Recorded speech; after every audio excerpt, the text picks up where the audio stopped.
Well, in South Africa in those years, when you were born into apartheid, you were white, you were born into privilege.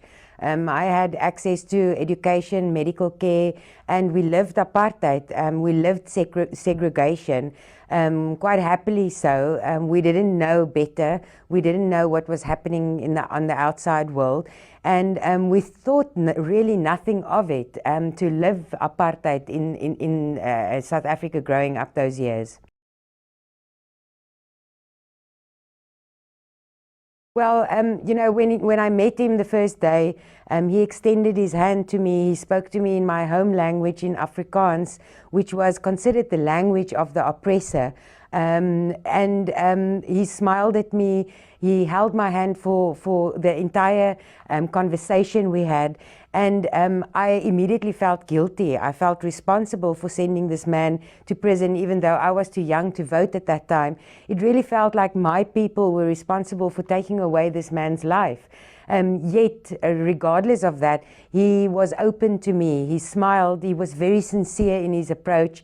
And I broke down crying, and he put his other hand on my shoulder and he said to me, no, relax, you are overreacting. Now, obviously, if a president tells you you're overreacting, you compose yourself very quickly. So it was really, that's also why I chose the title of the book, Good Morning, Mr. Mandela. It is really the shift in my thinking started that day when I first met him. Well, I'm going to say definitely when he buried his son after his son passed away from HIV/AIDS. That was definitely the most traumatic experience for me, to see him going through that kind of pain. He wasn't an emotional person, meaning he didn't show his emotion easily, but he became withdrawn and very quiet over a long extended period of time. He was deeply troubled by the fact that he lost his son and that he had to bury his son. Well, not out of character, really. There was hardly anything that was really out of character. I think because you work so closely with someone, you get to know him quite well. I think I was surprised on more than one occasion about his determination, his relentless efforts, in peace negotiations. We would all be tired and wanting to go to bed, especially the time we negotiated in Burundi. But he would sit there until 2, 3 o'clock. As an elderly person, he would sit and throughout the night negotiate with the rebels and trying to bring about peace, and that steadfastness the way he was steadfast in trying to push for the peace agenda in a region like that, it always surprised me that he had that kind of energy. Yes, of course. I think if a person like Nelson Mandela asks you to serve him, obviously you don't think about it. You just accept it. It's a great honor. But he recognized things in me. I think he could see that he could shape my life and he could easily mentor me. Maybe it was easy to influence me, but he could actually mold me into whatever he wanted me to become. And I rose to the challenge. I accepted the challenge, and he knew where my boundaries were, so he knew how far he could push me. Well, definitely, being in America, I must say, I've got many memories of him visiting the United States, and especially at the time when President Clinton was still in office, visiting the White House and always having meetings with the Clintons. They were obviously very memorable.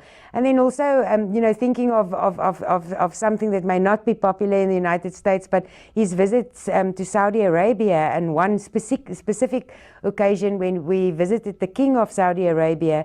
And as you know, in that country, women are not allowed to roam freely, especially in government buildings and so on. So Mr. Mandela insisted that I go with him to the King of Saudi Arabia. And I think apart from Madeleine Albright, I was one of very few women at that point who ever met and shook hands actually with the King of Saudi Arabia. That is totally, in contrast to what we know of the Middle East and specifically Saudi Arabia. But Mr. Mandela insisted that, his secretary, and it's a female, but he insisted that I go with him. You know what, he always had great respect for Mr. Mbeki, and he really believed and truly believed when he said that Mr. Mbeki was the best president or prime minister that South Africa ever had. He really truly believed that.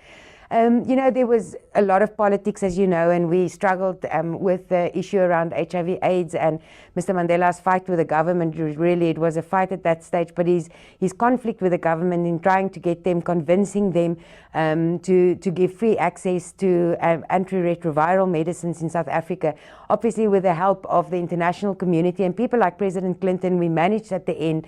But we felt very strongly about it, and he had a lot of opposition from the South African government in Mr. Mbeki's time.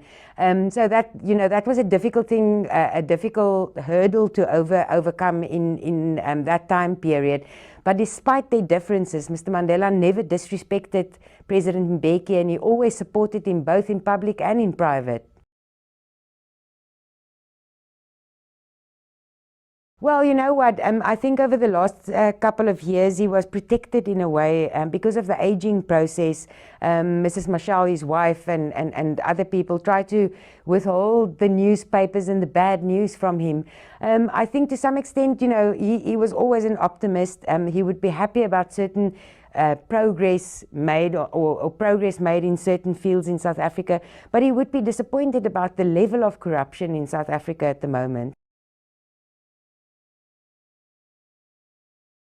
No, you know what, you can't use my name and the name of Nelson Mandela and the word sacrifice in one sentence. My sacrifice, if that's how we consider it, cannot be compared to something like the sacrifice of Nelson Mandela. It was a privilege and an honor, of course, and if you were given that opportunity to serve him, you also wouldn't think twice. You know, it is not as if I thought of sacrifices being made at the time. It was really an honor and a privilege to serve him.